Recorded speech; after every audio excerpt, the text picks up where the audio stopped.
अस्सलाम वालेकुम। उम्मीद आप सब खैरियत से होंगे। जो एवरीडे साइंस का एक टॉपिक है सोलर सिस्टम, उसके अंदर से कुछ क्वेश्चन पूछ लिए जाते हैं, उसके बारे में हम देखते हैं। सबसे पहले हम जमीन की शेप बनाते हैं। जमीन की शेप जो है वो सर्कुलर नहीं है, मैंने पहले भी आपको बताया था।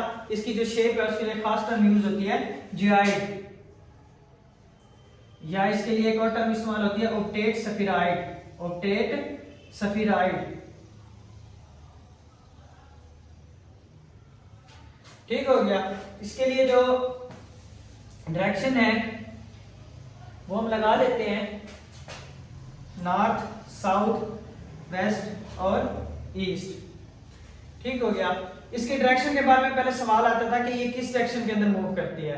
उसके लिए हमने एक लफ्ज याद रखा हुआ है वी का, यानी हम वेस्ट टू ईस्ट, यानी जो हरकत है उसकी किस तरफ है, वेस्ट टू ईस्ट है। अब एग्जामिनर जो है क्वेश्चन को मजीद कॉम्प्लेक्स बना रहा है, तो वो इस तरह पूछता है कि इसकी डायरेक्शन जो है इस तरह वेस्ट टू ईस्ट है या इस तरह वेस्ट टू ईस्ट है, ठीक है। ये मजीद कॉम्प्लेक्स बना दिया है, क्योंकि एग्जामिनर ने तो जो क्वेश्चन होता है उसको कॉम्प्लेक्स बनाना ही होता है। मैं मिसाल देता हूं कि पहले दफा एक सवाल आया कि पाकिस्तान कब बना, तो आपने लगा दिया 1947। उसके बाद मजीद जो है कॉम्प्लेक्स किया क्वेश्चन को, उसने उसका मंथ पूछ लिया कि पाकिस्तान किस मंथ में बना, तो आपने लगा दिया अगस्त, ठीक है, ऑप्शन में से। उससे मजीद फिर कॉम्प्लेक्स किया, उसने डेट भी साथ पूछ ली, तो आपने बता दिया 14 अगस्त, ठीक है, डेट बता दी। उसके बाद मजीद कॉम्प्लेक्स किया, उसने इस्लामी साल पूछ लिया, तो आपने लगा दिया 1366 जो था इस्लामी साल था। फिर उसके मजीद कॉम्प्लेक्स किया, उसका इस्लामी महीना पूछ लिया, तो रमजान हो गया, ठीक है। फिर मजीद कॉम्प्लेक्स किया, इस्लामी डेट पूछ ली, 27 रमजान जो थी, ठीक है। तो कहने का मतलब है कि सवाल को एग्जामिनर जो है वो कॉम्प्लेक्स बनाता जाता है। तो पहले तो क्वेश्चन यही आता था कि किस डायरेक्शन के अंदर मूवमेंट होती है, वो होती थी वेस्ट टू ईस्ट। अब वो सवाल करता है कि किस उसमें है, ठीक है। ये जो डायरेक्शन होती है इसको हम कहते हैं क्लॉकवाइज डायरेक्शन, ठीक है, क्लॉकवाइज यानी घड़ी की तरह की, यानी घड़ी की सुइयां इसी तरह मूवमेंट करती है ना, तो ये होगी क्लॉकवाइज। और ये जो है अपोजिट है, तो ये होगी एंटी क्लॉकवाइज, जिसको हम काउंटर क्लॉकवाइज भी कहते हैं, ठीक है। ये टर्म्स आपने फिजिक्स के अंदर पढ़ी हुई होंगी, क्लॉकवाइज, एंटी क्लॉकवाइज, ठीक हो गया। तो अब इसकी जो डायरेक्शन है वो कौन सी है, क्लॉकवाइज है या एंटी क्लॉकवाइज है? तो इसकी जो डायरेक्शन है वो इस तरफ है, यानी एंटी क्लॉकवाइज है या काउंटर क्लॉकवाइज है, ठीक है। एक तो किस तरफ है, वेस्ट टू ईस्ट है, और दूसरी कौन सी है, एंटी क्लॉकवाइज है।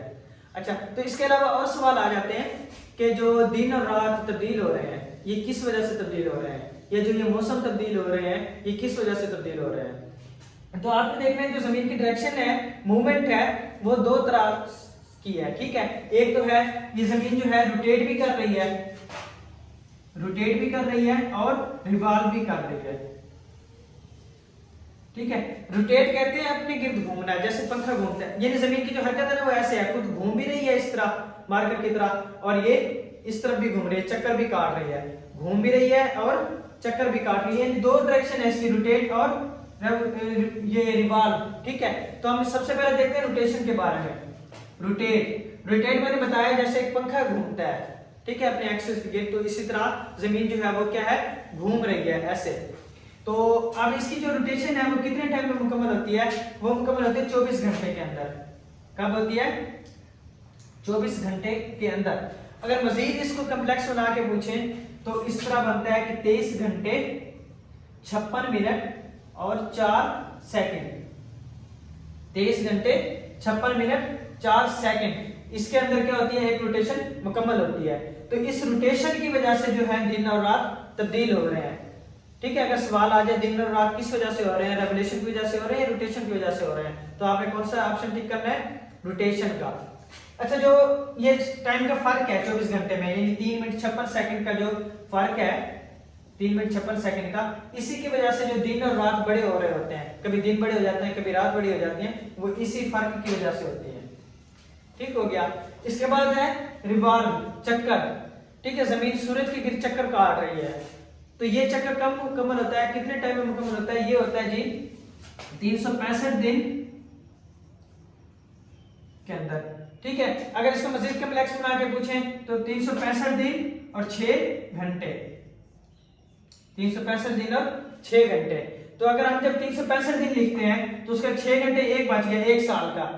जब उससे नेक्स्ट ईयर जाएंगे तो 6 घंटे उसके भी इकट्ठे हो जाएंगे, तो ये कितने हो जाएंगे 12 बार। फिर उससे नेक्स्ट ईयर जब जाएंगे उसके बाद क्या हो जाएगा, दोबारा 6 आवर का हो जाएगा, तो ये कितने हो जाएंगे 18। तो जो फिर चौथा साल आएगा, चौथे साल के अंदर दोबारा 6 घंटे का जो फर्क होगा, इन सबको जब मिलाएंगे तो ये कितने बन जाएंगे 24 आवर्स, यानी एक दिन पूरा बन जाएगा। तो उसके अंदर फिर क्या होंगे 366 366 दिन होंगे, जिसको हम क्या कहते हैं, लीप ईयर कहते हैं।